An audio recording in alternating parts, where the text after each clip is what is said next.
যেখানে মূল্যায়ন নাই যাওয়ার দরকার নাই, যেখানে আপনার ব্যবহার ভালোবাসার মায়া মমতার দাম নাই যাওয়ার দরকার নেই।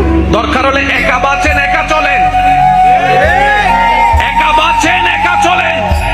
কারোর সামনে ভিক্ষার হাত পাইতেন না, যে হাত রবের দরবারে পেতেছি আজীবন সেখানেই পেতে যাব। কারোর সামনে দুনিয়াবী বিষয়ে মাথা নত করার দরকার, আত্মসম্মান নিয়ে চলবে। যে নিজেকে নিজে সম্মান দিতে জানে, আল্লাহ তাকে সম্মানের নিয়ামত দান করে। এখানে আরেকটা কথা মনে রাখবেন, কেউ যদি আপনাকে কথায় কথায় অপমান করে, মোছা দিয়ে কথা বলে, ইনসাল্ট করে, ওদের এই সমস্ত নোংরা জিনিসগুলোকে মনে নিয়ে মন ছোট করেন না। কারণ কি জানেন, সম্মান সেই দেয় যার গোডাউনে সম্মান থাকে। যার গোডাউনে সম্মানই নাই, সে সম্মান দিবে কিভাবে আপনাকে?